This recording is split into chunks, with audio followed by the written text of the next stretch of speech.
Hello, bienvenue dans le journal intime du succès, le podcast où on décortique ce qui fait la différence entre les femmes qui réussissent et celles qui ont encore un petit bout de chemin. Je suis Mavic Bright, Success and Mindset Coach, fondatrice de la Nana Impériale. Et tout comme toi, je suis une maman qui jongle entre deux réunions Zoom, le goûter des enfants et une vision ambitieuse de sa vie. Aujourd'hui, on va s'attaquer à une question qui revient très souvent dans mes DM, souvent entre deux emojis fatigués ou une confession après une longue journée de travail et parfois après le bain des enfants. Pourquoi, malgré tous tes efforts, toute ta gentillesse, tu n'as pas encore le succès que tu mérites? En général, vous ne me dites pas ça comme ça. En général, vous me dites, je pense être une bonne personne, je ne comprends pas pourquoi tout ça m'arrive, ou je pense être une bonne personne, pourquoi j'ai pas encore le succès que je veux, ou je pense être une bonne personne, pourquoi est-ce qu'on agit comme ça envers moi? Ça revient très souvent dans les DM que vous m'envoyez. Je pense être une bonne personne. Mais avant de plonger dans le vif du sujet, on va faire une petite pause pub. Non, non, pas pour des couches, pas pour un cours de yoga pour des enfants, quoique, mais pour te rappeler de t'abonner à ce podcast. Si ce podcast te parle, si tu te reconnais dans ce dont on parle, abonne-toi. Ça aide non seulement à diffuser le message à d'autres femmes comme toi, mais ça nous permet aussi de continuer à grandir ensemble. Allez, on y va. Alors, je voudrais qu'on revienne sur la croyance populaire. Je suis une bonne personne. Pourquoi ça m'arrive? Je suis une bonne personne. Pourquoi j'ai pas plus de succès? Quel que soit ce que vous mettez derrière le succès. Tu sais, cette croyance-là est ancrée en nous dès l'enfance. On nous apprend que si tu fais tout bien, si tu es une gentille fille, alors tout ira bien. C'est comme dire à tes enfants, ben, si tu ranges bien ta chambre, tu auras ton dessert. Mais ce qui est frustrant, ben, c'est que dans la vie d'adulte, ça marche pas toujours comme ça. Tu te retrouves à être la personne bienveillante, à faire tout ce qu'il faut, et puis tu vois d'autres qui sont moins qualifiés ou un petit peu moins généreux obtenir ce que tu désires. Et là, c'est un peu le moment où tu te dis, attends. Moi, j'ai rangé ma chambre. Pourquoi ça fonctionne pas pour moi? Et tu vois, il n'y a pas que toi, hein. Il y a énormément de femmes qui m'envoient des DM en me parlant à peu près de cette idée. Alors, les mots des unes et des autres diffèrent, mais l'idée est toujours à peu près la même. Entre le boulot, les devoirs des enfants, les dîners en famille organisés, tu essaies d'être cette personne qui gère tout bien, qui reste gentille, qui pense aux autres, mais où est le succès qui normalement devrait suivre? Où est la vie que tu voulais? Où est la vie que tu mérites? Où est la vie qui répond à tes attentes alors que tu fais tout bien partout? Bon, eh ben, il est temps de comprendre que le succès ne se base pas seulement sur le fait d'être gentil. C'est un peu comme si tu faisais tout parfaitement dans ta cuisine, mais que tu oublies d'allumer le four. Spoiler alert, c'est pas ta gentillesse qui va faire cuire le gâteau. Alors, la réalité du succès, qu'est-ce que c'est? Ce qu'on ne nous dit pas. Et c'est pour ça que j'adore l'idée de faire ce journal intime du succès. C'est que le succès est beaucoup lié au courage, à la visibilité et à la stratégie. Et chaque fois que je dis, enfin, moi je suis une stratège, hein, je fais pas de trucs inconsidérés, je dis pas de trucs inconsidérés, je réfléchis toujours à la façon dont ça va se passer si je fais telle chose. Enfin, j'ai plutôt un jeu d'échecs dans ma tête qu'une corde à sauter. Chaque fois que je dis ça, on me répond que je suis calculatrice, que je suis manipulatrice, que je suis machiavélique. Alors j'ai tout entendu, je m'en fous. Royalement, on n'est pas tous pareils, nos cerveaux ne fonctionnent pas tous de la même façon. Je suis très heureuse que dans mon cerveau, il y ait toujours de la stratégie, des coups d'avance et une vision, en fait, macro des choses. Être une bonne personne, c'est une excellente base morale. C'est indéniable, c'est évident. Et si vous croyez au paradis, il y a des chances pour que ça vous conduise au paradis. Néanmoins, là où vous vivez en ce moment, ben, ça suffit pas. C'est essentiel pour notre éthique d'être de bonnes personnes, notre façon d'agir avec les autres, de respecter nos valeurs, mais ce n'est qu'un ingrédient, un ingrédient parmi tant d'autres de la recette du succès. Le succès ne repose pas uniquement sur ta bienveillance, il demande d'autres ingrédients tout aussi cruciaux, le courage, la visibilité et une stratégie bien pensée. Et donc, ce que je t'exhorte à faire, tout d'abord, c'est à te demander ce qu'est le succès pour toi. Parce que pour créer une stratégie, pour designer une stratégie, pour la concevoir, il faut d'abord que tu saches exactement où tu veux aller et quels seront les marqueurs, les indicateurs de la réussite de ta stratégie. Moi, quand on me demande de résumer le succès en deux mots, je dis toujours la même chose, hein. Pour moi, le succès, c'est de la sérénité et du confort. Et je sais précisément ce que je mets derrière cette sérénité et ce confort. Et donc, je sais précisément dans mon quotidien quels sont les curseurs qui me permettent d'évaluer mon niveau de sécurité, mon niveau de sérénité et mon niveau de confort. Alors, on va prendre l'exemple de Sheryl Sandberg, qui est la COO de Facebook. Elle est souvent perçue comme une femme empathique et bienveillante, mais elle n'a pas gravi les échelons de la Silicon Valley juste en étant gentille, en fait. Enfin, ce qui l'a propulsée, c'est son courage. Son courage à prendre des décisions difficiles, à sortir de sa zone de confort, à challenger le statu quo, même si elle pouvait déranger et déplaire à d'autres. Et ça, c'est souvent le problème de la gentille. C'est qu'elle ne veut pas déplaire, c'est qu'elle ne veut pas que son image soit ternie dans les yeux de ceux qui comptent pour elle. C'est là que la stratégie entre en jeu. Elle a su quand et comment placer ses pions pour maximiser ses chances. C'est aussi basique que ça. Et en général, ça, c'est pas tellement un langage qui est pratiqué ou en tout cas qui est encouragé chez les femmes. C'est ici que la neuroscience vient enrichir notre discussion. Le cortex préfrontal, cette petite partie du cerveau, enfin, c'est pas une petite partie, hein, cette partie de ton cerveau qui est responsable de la planification et de la prise de décision est essentielle pour développer des stratégies efficaces. Lorsque tu engages cette partie de ton cerveau en élaborant un plan, tu prends des décisions plus rationnelles et moins émotionnelles. En d'autres termes, eh ben, la bonté peut souvent t'amener à vouloir éviter les conflits, mais le succès demande une dose de planification stratégique et de courage pour prendre des risques. Alors, concrètement, pourquoi la gentillesse ne suffit pas? Eh ben, la gentillesse peut parfois te pousser à éviter les conflits ou les situations risquées.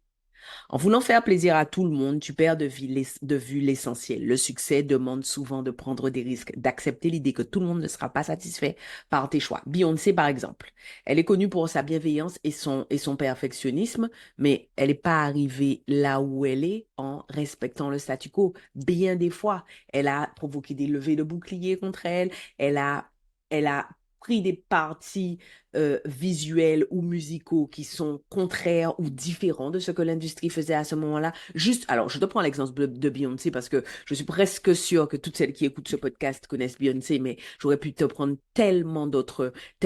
d'autres exemples. Alors, que ce soit en innovant musicalement avec des albums visuellement révolutionnaires comme Lemonade ou en prenant des positions sociales fortes, elle n'a pas attendu que tout soit parfait. Elle n'a pas attendu d'avoir 100% de certitude pour foncer et elle a certainement pas hésité à déplaire à certains pour rester fidèle à elle-même. Beyoncé a autant de fans que de détracteurs. Et regardez autour de vous les personnes que vous aimez, les personnes dont vous aimez le travail, les personnes qui sont pour vous des personnalités publiques. En général, ces gens-là ont autant de fans que de détracteurs et c'est tout à fait normal parce que ce qui fait que tu deviens visible, c'est le fait que tu prennes des positions. À partir du moment où tu vas prendre des positions, il y aura des gens qui seront opposés à ces positions. Voilà l'une des leçons importantes. La gentillesse seule ne te propulsera pas vers le succès si tu n'es pas prête à prendre des risques.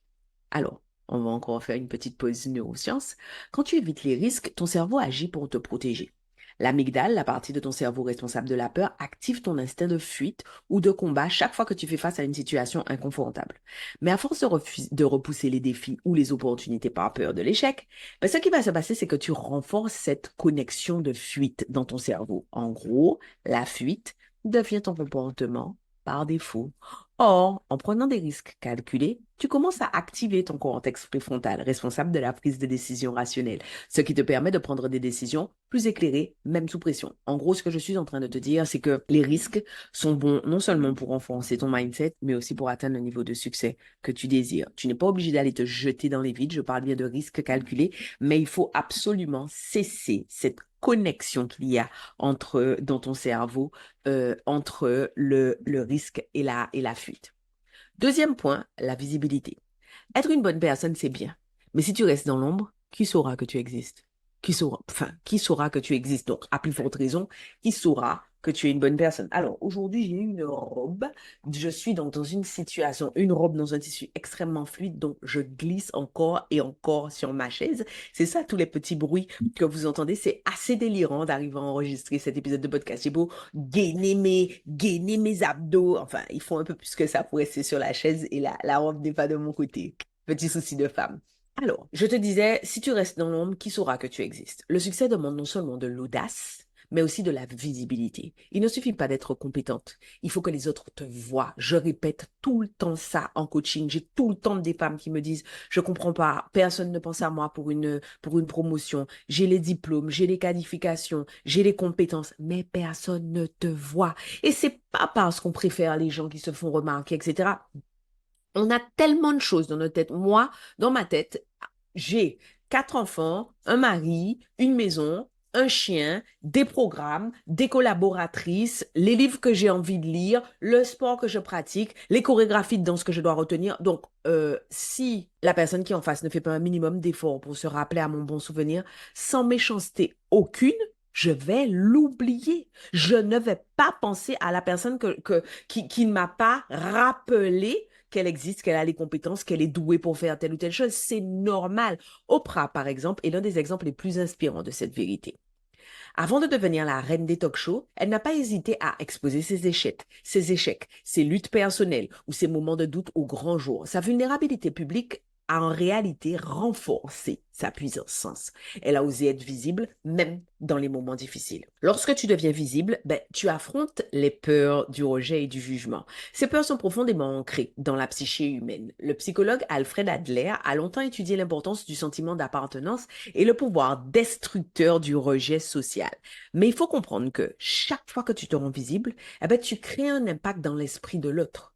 Il te perçoit comme une personne confiante et capable. Chaque fois que tu te rends visible, même les fois où tu te dis, je vais être ridicule. Quand je publie des vidéos de moi en train d'apprendre mes chorégraphies avant un show, la première chose que mon ego me dit, c'est surtout ne publie pas les vidéos, tu es gauche, tes mouvements sont pas encore gracieux, sont pas encore assurés, la chorégraphie n'est pas encore retenue. Alors ça, c'est ce que mon ego me dit. Ce que l'autre perçoit, qu'il aime ou qu'il n'aime pas ce que je fais, c'est que j'ai le courage de le faire. C'est que j'ai le courage de me mettre en scène, c'est que j'ai le courage de répéter encore et encore et encore. En gros, le fait de te rendre visible va faire que l'autre va te percevoir comme une personne confiante et capable. Et c'est ici que le changement de perception s'opère, aussi bien dans ton esprit que dans celui de l'autre.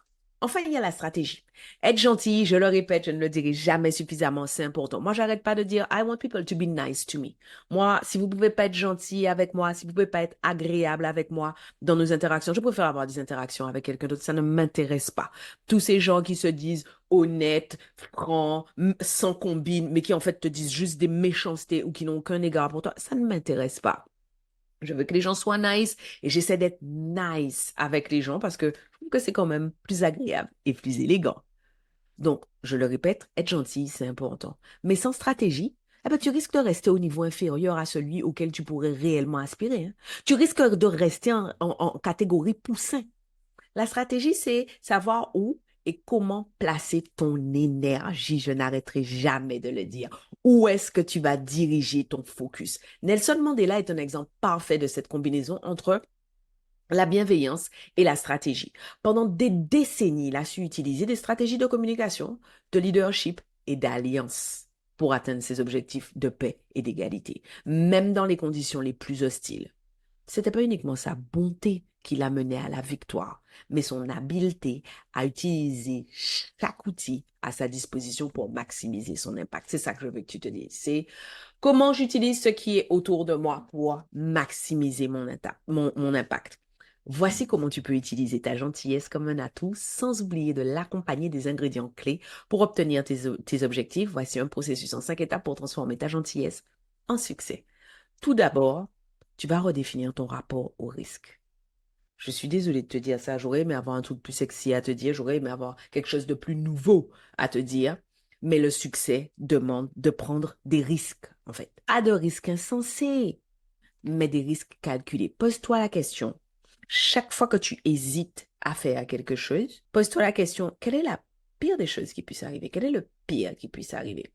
À chaque fois que tu hésites à agir, visualise le pire scénario possible et réalise que souvent, il est bien moins catastrophique que tu n'imaginais.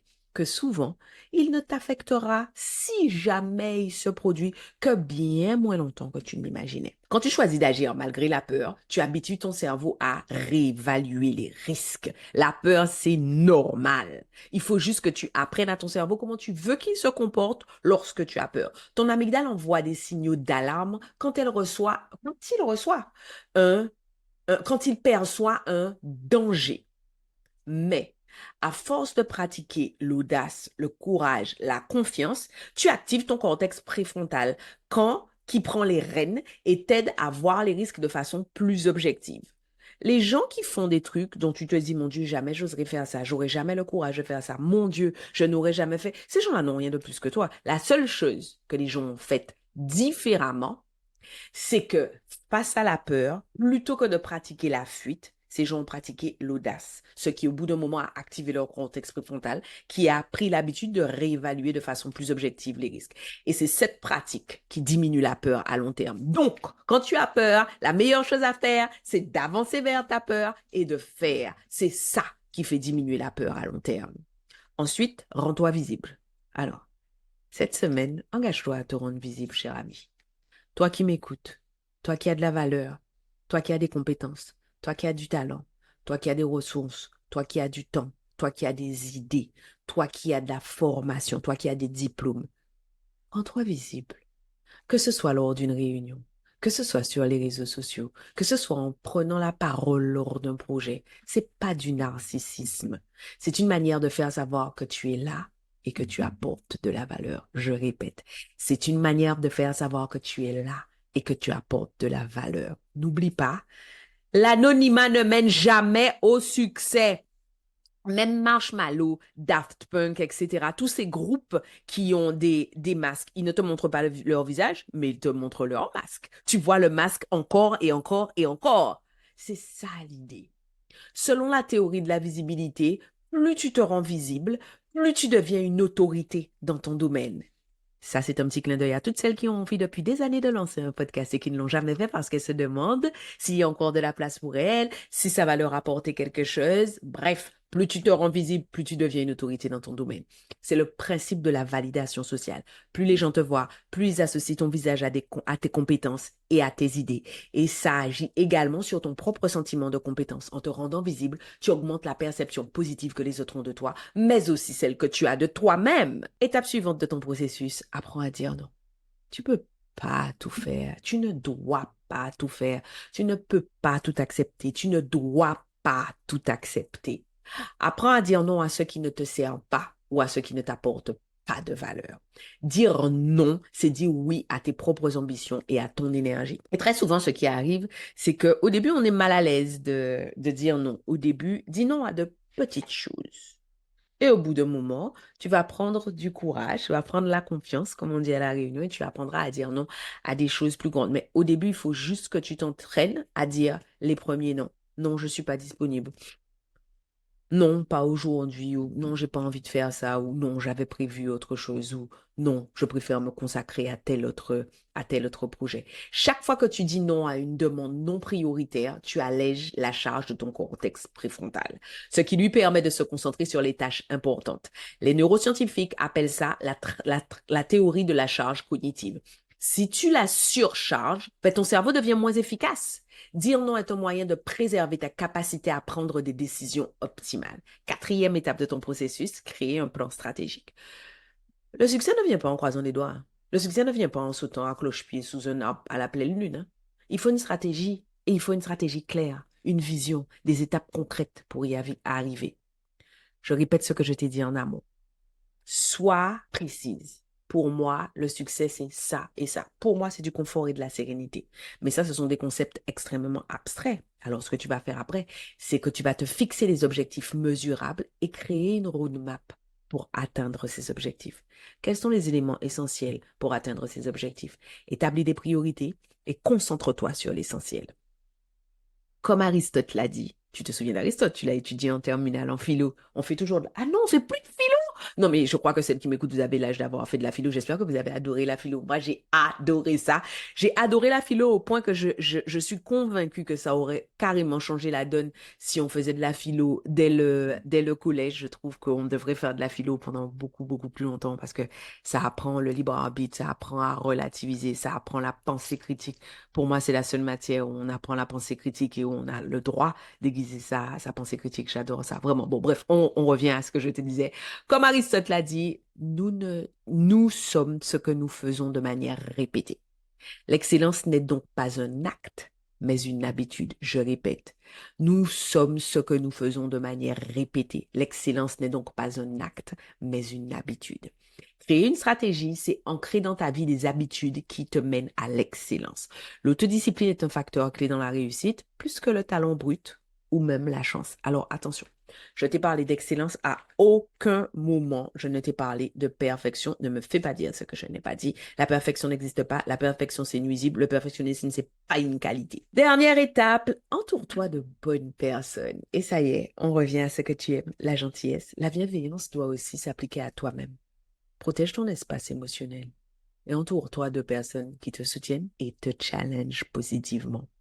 Il faut que les gens soient nice avec toi, mais il faut que les gens te challengent positivement. Je ne cesserai jamais de dire que ce podcast est le fruit du fait que mon équipe m'ait challengé.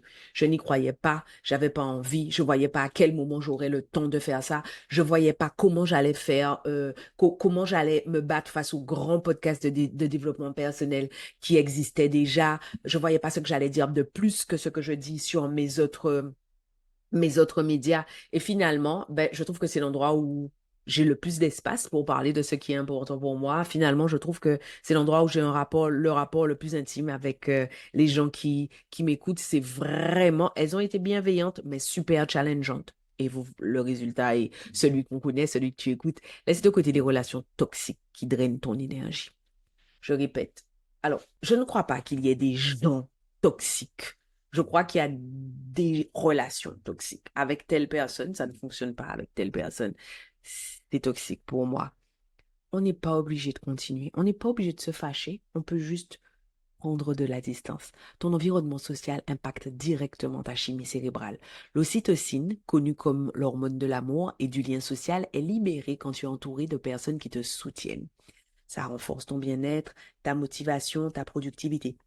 Et c'est pour ça qu'aujourd'hui, de plus en plus, on dit aux parents, essayez de shifter de la punition au renforcement positif. Que de rivaliser d'imagination et de créativité pour chercher une punition quand l'enfant a mal fait quelque chose, concentrez-vous à renforcer vraiment beaucoup les comportements positifs parce que ça, ben, vous allez faire d'une pierre deux coups. Vous et l'enfant allez sécréter plus d'ocytocine, mais vous allez aussi renforcer la confiance que l'enfant a en sa capacité à faire quelque chose de bien. Faites la même chose avec vos équipes, en fait. Quand vous recevez quelque chose, avant de parler de ce qui va pas, parlez de ce qui va. Dites ce que vous avez aimé, dites ce qui est bien, faites du renforcement positif. Quand vous identifiez un comportement dont vous voudriez qu'il soit plus pratiqué ou plus répandu, renforcez-le en le soulignant. L'ocytocine va renforcer ton bien-être, ta motivation et ta productivité. De notre côté, être entouré de personnes toxiques, eh bien, ça va augmenter ton stress et activer ton cortisol, l'hormone du stress, qui peut affaiblir ton système immunitaire, mais surtout, enfin pardon, je n'aurais pas dû dire surtout, j'ai dit surtout parce que là, on est en train de parler du succès, et aussi tes capacités cognitives. En conclusion, ben, tu as compris hein, maintenant. Être une bonne personne, c'est chouette, c'est canon, c'est la classe en fait. Mais ce n'est qu'un ingrédient. Ce qui compte, c'est de combiner ta bienveillance avec du courage, de la visibilité et une stratégie claire. Quand tu réussiras à équilibrer ces éléments, rien ne pourra t'arrêter. Bon, avant de partir, n'oublie pas de t'abonner au journal intime du succès. Plus tu seras fidèle à ce podcast, plus nous serons nombreuses à briser les plafonds de verre qu'il y a au-dessus de nous ensemble. Laisse-nous un avis, une note et surtout partage cet épisode avec une amie qui pourrait en avoir besoin. Maintenant, c'est à toi de jouer. Cette semaine, qu'est-ce que tu vas faire pour te rendre visible? Qu'est-ce que tu vas oser? Je veux savoir ce que tu vas mettre en place et je suis impatiente de voir ta progression. À très bientôt pour un prochain épisode. J'y crois pas, c'est déjà terminé, on se laisse là. Merci de m'avoir accordé votre temps. Pensez à vous abonner à ce podcast et à me laisser une revue. Et au cas où vous vous demanderiez quel intérêt vous auriez à vous abonner à ce podcast et à laisser une revue, en plus du fait que vous seriez toujours notifié de l'arrivée de nouveaux épisodes, si vous vous abonnez, ce podcast aura de plus en plus de succès. Et s'il a de plus en plus de succès, ce que les ambitieuses comme vous et moi pensons sera de plus en plus répandu. Et si c'est de plus en plus répandu, on va créer un monde de femmes puissantes. Rêvons ensemble d'un monde dans lequel le succès des femmes est normalisé. Un monde dans lequel aucune ne prend ombrage de la puissance de l'autre. Voilà à quoi ça servirait que vous vous abonniez et que vous laissiez une revue. Je serai contente de vous voir sur mon Instagram. D'ici là, à bientôt au prochain épisode.